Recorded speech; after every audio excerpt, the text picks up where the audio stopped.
Hey, welcome to The Explainer. Today, we are diving deep into one of the best-selling books of all time, Dale Carnegie's How to Win Friends and Influence People. For almost 100 years, the ideas in this book have been changing lives, and we're about to find out why they're still so incredibly powerful today. Okay, so picture this. It's 1935. We're in the absolute thick of the Great Depression, and yet, somehow, 2,500 people have crammed themselves into a New York City ballroom. I mean, hundreds more are standing in the back. So what's the big event? A movie star? A famous politician? Nope. They were all there for something they believed was way more important. And look, these weren't just random people. We're talking executives, professionals, the city's upper crust, and they all came because they saw a simple newspaper ad. An ad that promised to teach them how to speak with confidence and get ready for leadership. Think about that. In the middle of a national crisis, this is what they wanted more than anything. Why? Well, the answer comes from a huge survey done by the University of Chicago. They found out that the #1 thing adults wanted to learn about was health. No surprise there. But what came in at a really close second? This. People were desperate, absolutely desperate, to figure out how to get along with and influence other people. And that deep human need is exactly what Carnegie tapped into. He figured out that all of his principles, every single one of them, really just boils down to one great secret about human nature. And here it is. This is the key to the whole book. Forget money, forget fame, forget everything else. What human beings crave more than anything is to feel important. The philosopher John Dewey called it the deepest urge in human nature. It's this gnawing hunger to be appreciated, and it's the one thing in life we rarely get enough of. Carnegie says, if you get this one thing, you hold the key to everything. And check this out, to see just how deep this desire runs.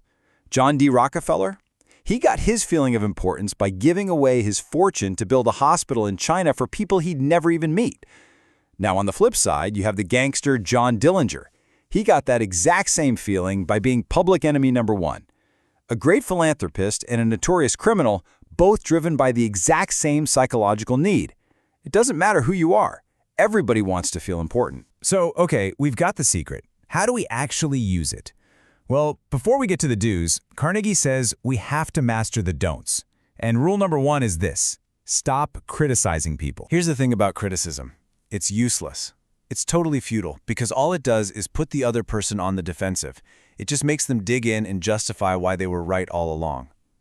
Carnegie tells this crazy story about a guy named Two Gun Crowley, a cop killer who was in a shootout with like 150 police officers in Manhattan. And while they're blasting away at his apartment, he sits down to write a letter. That's what he wrote. After shooting a cop in cold blood, he didn't see himself as a monster. He saw himself as a kind-hearted guy just trying to defend himself. So if a killer on a rampage doesn't blame himself for anything, what shot do you have of making the average person see their own mistakes by criticizing them? Even one of the greatest leaders in history had to learn this the hard way. It's July 1863, the Battle of Gettysburg. General Lee's army is beaten, they're retreating, and they get trapped against a swollen, impassable river. Lincoln sees this as it. This is the golden opportunity to capture Lee's whole army and end the war right then and there. He fires off a telegram to his general, George Meade, telling him to attack now. But Meade hesitates. He waits, he calls a council of war, he does everything but attack. And Lee's army gets away. Lincoln is beside himself. He's furious. And in that white-hot anger, he sits down and writes this letter. You can just feel the sheer frustration boiling off the page. So put yourself in his shoes. You're the president. Your general just let the enemy slip through your fingers, possibly extending a bloody war. What do? You send that letter, right? You have to. You have to let him know how badly he messed up. He never mailed it. It was found years later tucked away in his files after he died. Why? Because Lincoln, in his incredible wisdom, stepped back from his own anger. He thought, wait a minute, what good will this do? He knew the letter would just make him feel better for a moment, but it would crush Meade's spirit, make him bitter and defensive, and ruin him as a commander. Lincoln learned from painful experience that harsh criticism is almost always a dead end. So if we can't criticize, Condemn or complain? What are we supposed to do? Well, this leads us to the next big secret: how you get someone to do, well, anything. According to Carnegie, there is only one way on earth to influence anybody. You have to make the other person want to do it. And you do that by focusing on what they want, not what you want. He tells this amazing story about a time a hotel tried to triple the rent on the ballroom he used for his lectures. Instead of barging in there demanding things, he tried something totally different. He took out a piece of paper, drew a line down the middle, and said to the manager, "Let's write down the advantages and disadvantages for the hotel." He immediately framed the whole thing from the manager's point of view. He listed all the pros, the prestigious people his lectures brought in, the free publicity, and the cons of him leaving. By focusing entirely on what the manager wanted, Carnegie didn't just avoid the rent hike, he actually got them to lower it. Henry Ford said it perfectly.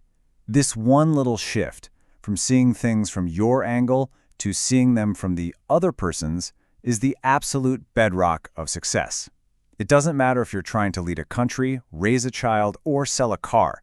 This is the secret sauce. So we have the one great secret, that deep desire to feel important. And we have two huge principles: don't criticize, and always think about what the other person wants. But Carnegie is crystal clear on this next point. Just knowing this stuff, well, it isn't enough. To really hammer this home, Carnegie loved to quote the philosopher Herbert Spencer, who said, "The great aim of education is not knowledge but action." And that's the whole point. This is an action book. The only way these ideas work is if you actually use them. You have to make a real, conscious effort every single day to build new habits. To bite your tongue when you want to criticize. To stop and think about the other person's wants. And to find sincere ways to make the people in your life feel genuinely important. So I'll leave you with a question, in the true spirit of Dale Carnegie. You now have the fundamental secret that has powered success for decades. Just think about your life, right now. At work, at home, who is the very first person you're going to try this on?